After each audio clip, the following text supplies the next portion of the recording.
Hey Scott, hey everyone else, welcome back to 4 Running Shoes.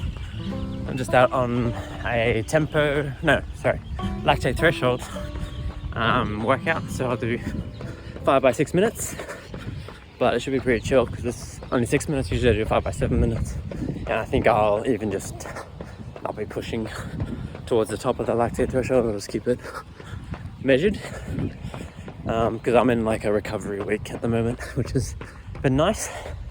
I don't know, last year, Scott, you were doing some like building your mileage and then taking an easy week every third week or something. So it's similar to that. But yeah, thanks Scott for your last video.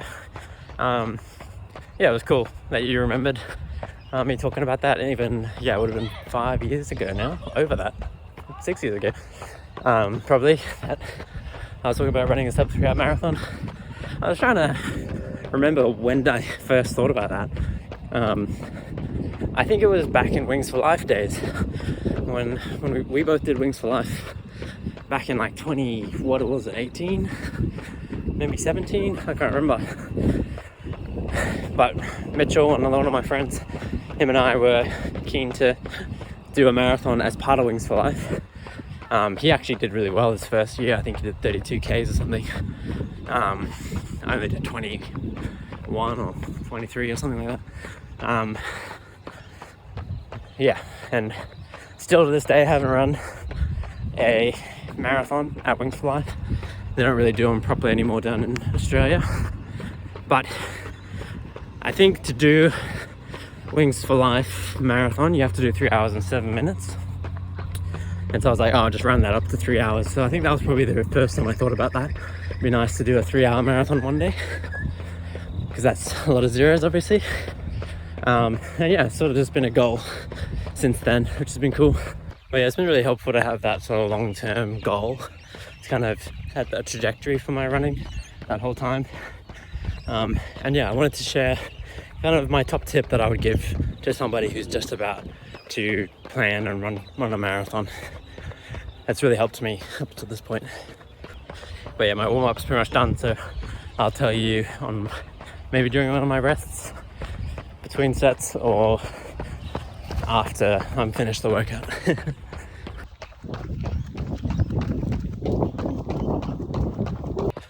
Just finished my first rep and turns out I got 3 minutes rest, which is nice.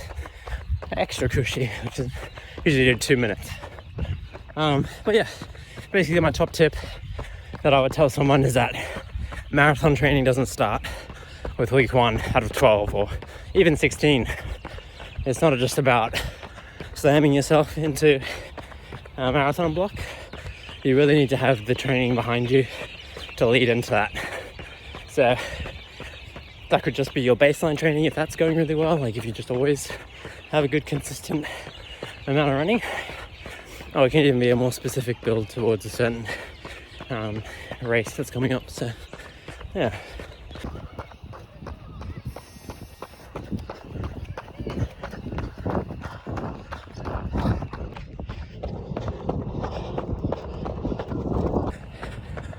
So that's the second set done.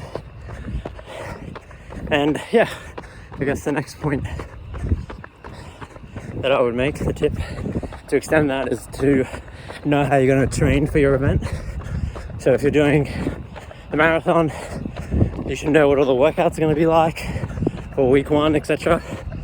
And even starting to build just a little bit of intensity that's similar. So if you don't train at zone 3, you can start training a little bit at zone 3, not much. And same with lactate threshold or whatever the training workouts look like. Do mini versions of those and kind of like just do a really slow easing into it as you head towards the block. And that way, when you start your block, you're not risking injury or overtraining or burnout, but you'll already be in a bit of a habit. So that's what's helped me for this block. I started training around November last year consistently, so I set a plan, and it was very similar sort of workouts and structure to what the actual training block ended up looking like. So it's worked out really well, and I've actually hit the start of my training block in peak fitness, which is awesome. So it means I'm in the perfect point to build on and hopefully set myself up for a huge PB on race day.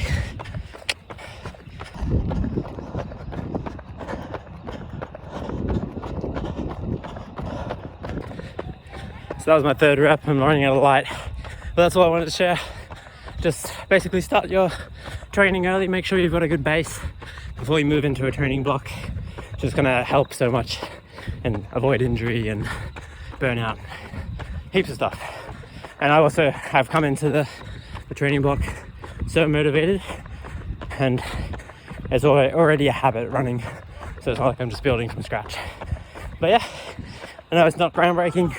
A lot of people probably already have that perfect base before they move into the training block, but I don't usually have some unstructured training that I've done, and so it's been really nice to have something really specific that I've done beforehand, which has left me in a perfect spot to really attack this training block and hopefully the race.